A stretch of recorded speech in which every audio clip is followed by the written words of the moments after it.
Assalamualaikum warahmatullahi wabarakatuh. Bismillahirrahmanirrahim. Alhamdulillahirabbil alamin wassalatu wassalamu ala asrafil anbiya'i wal mursalin wa ala alihi wa sahbihi ajmain amma ba'd.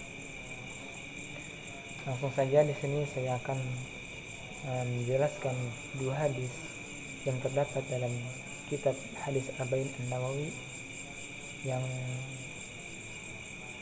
urutan nomor hadis ke-20 sama hadis ke-21. Bismillah, langsung saja.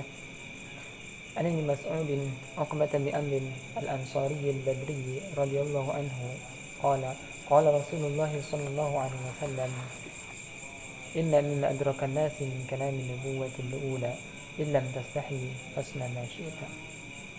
Yang artinya dari Ibnu Mas'ud Uqbah bin Amr al-Ansari al-Badri bahwasanya Rasulullah sallallahu alaihi wasallam bersabda, sesungguhnya sebagian dari apa yang dikenal oleh manusia dari perkataan Nabi terdahulu ialah idlam tastahi fasna ma syi'ta, yang artinya apa engkau tidak malu maka lakukanlah sesukamu. Hadis riwayat Bukhari. Hadis tentang malu ini kita dapat mentadaburi darinya bahwasanya dalam hadis ini terdapat dua penafsiran makna. Yang pertama, ancaman untuk berbuat sesuatu tersebut, yaitu apabila engkau tidak malu maka lakukanlah, bukan berarti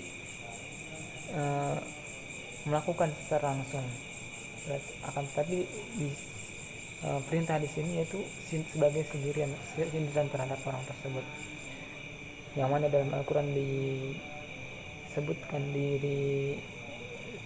dijelaskan ya'malu ma syi'tum innallaha bima ta'maluna basir, yaitu kerjakanlah sesukamu, maka innallaha, sesungguhnya Allah, bima ta'maluna basir, sesungguhnya Allah maha mengetahui dan maha melihatnya. Nah, di sini ilam tastahi fasna ma syi'ta, yaitu lakukanlah apa sesukamu, dalam arti bukan melakukannya benar-benar sesuai dengan perintah. Nah, tetapi lakukanlah apabila engkau tidak malu, dalam arti perintah di sini yaitu sindiran, yaitu ancaman, berbentuk ancaman, yang mana di dalamnya yaitu larangan untuk melakukan hal tersebut. Nah, dan hadis yang lain juga dikatakan al-haya'u syu'batun minal iman, yaitu malu itu termasuk dari ciri-ciri orang yang beriman. Terus dalam hadis yang lain juga dikatakan al-haya'u la ya'ti illa bi khair, yaitu rasa malu tidaklah datang melainkan dalam rasa malu tersebut ada suatu kebaikan. Misal kita terbiasa melakukan salat berjamaah di masjid, kemudian pada suatu ketika ada suatu halangan, entah itu apa, kita nggak sempat melaksanakan sholat tersebut, terus dalam hati kita akan terasa tergesit rasa malu karena itu udah terbiasa kita melaksanakan sholat di masjid.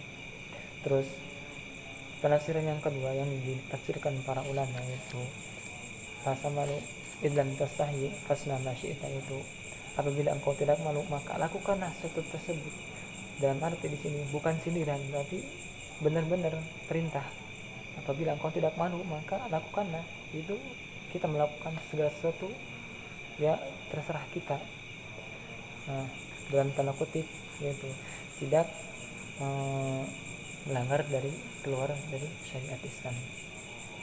Nah, faedah dari kita menerapkan rasa malu itu, kita dapat terhindar dari segala perbuatan yang jelek. Terus yang kedua, kita juga akan senantiasa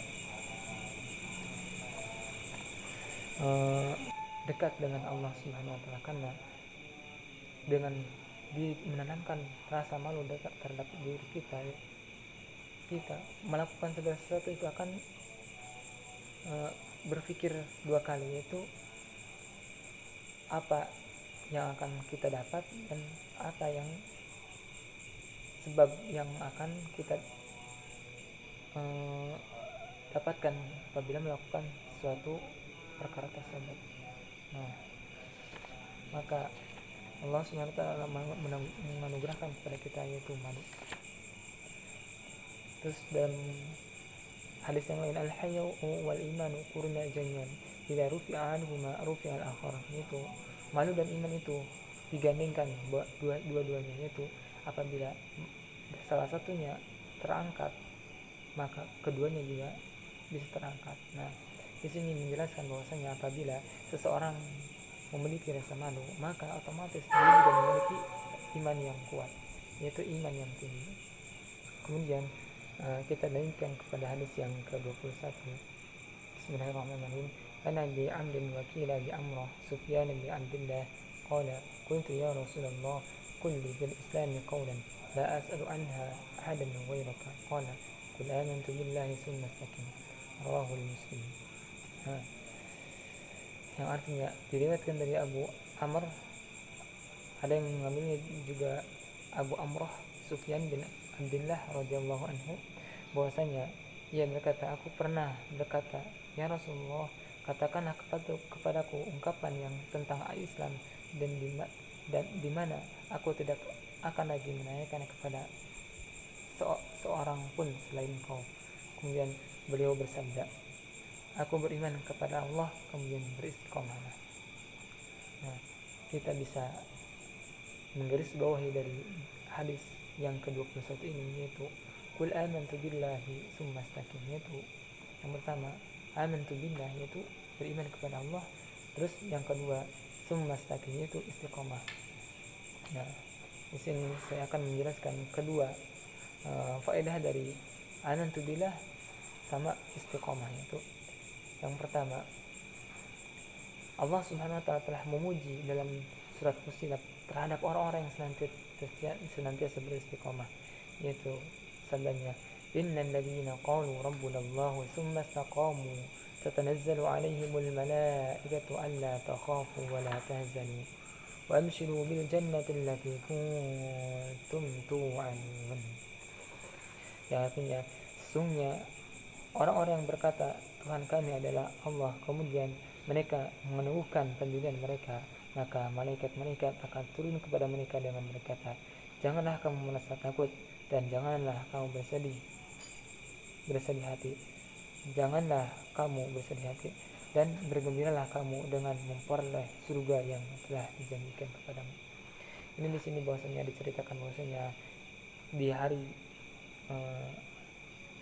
kiamat, hari Yaumul Ba'ats, hari akhir, yaitu penghancuran alam semesta ini, bahwasanya manusia akan merasa ketakutan, dirinya akan merasa ketakutan.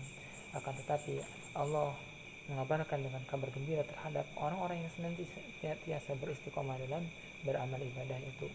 Maka bergembiralah kalian yang senantiasa beramal baik dan senantiasa beristiqomah di dalamnya. Nah, dan Allah juga telah menjanjikan janji kepada orang yang senantiasa istiqomah akan dihilangkan rasa takut ketika orang lain merasa takut akan kejadian tersebut. Nah, itu salah satu firman Allah Subhanahu wa ta'ala yang menegaskan tentang keutamaan istiqomah. Terus langsung masuk ke inti hadis ini, itu amantu billah, yaitu iman terhadap Allah. Yang pertama itu iman, yang kedua istiqomah, yaitu wasiat yang diberikan kepada kita dari Nabi Muhammad SAW. Amantu billahi summa istaqim, yaitu beriman kepada Allah summa istaqim, terus beristiqomahlah dengan keimanan tersebut. Apa itu iman? Yaitu al-iman, yaitu i'tiqadu bil jinan wa qawlun bil lisan wa amalun bil jawarih, yaitu meyakini dengan yakinnya dengan hati, wa qawlun bil lisan, terus kemudian diucapkan dengan lisan, wa amalun bil jawarih, terus kemudian diamalkan dengan anggota badan. Nah, yang kita garis bawahi iman ini adalah sesuatu amalan yang berupa ibadah dengan kepada Allah, dengan mentekadkan hati kita dengan seyakin-yakinnya bahwasanya Allah itu bahwasanya ada, bahwasanya yakin dengan seyakin-yakinnya. Nah, sempurnanya iman itu diucapkan dengan diamalkan dengan anggota badan. Nah, yaitu dengan anggota badan itu ini salah contoh dari realisasi iman, yaitu dengan berbuat baik terhadap sesama muslim, yaitu amaliyah badaniyah, terus sholat tahajud misal itu. Nah, di sini baca Quran misal itu. Terus amalan dengan lisan itu, wa qaulun bil lisan itu bisa berupa baca, yaitu berzikir kepada Allah Subhanahu wa taala itu untuk merealisasikan iman kita dengan lisan. Nah, apabila kita bisa beristiqomah dengan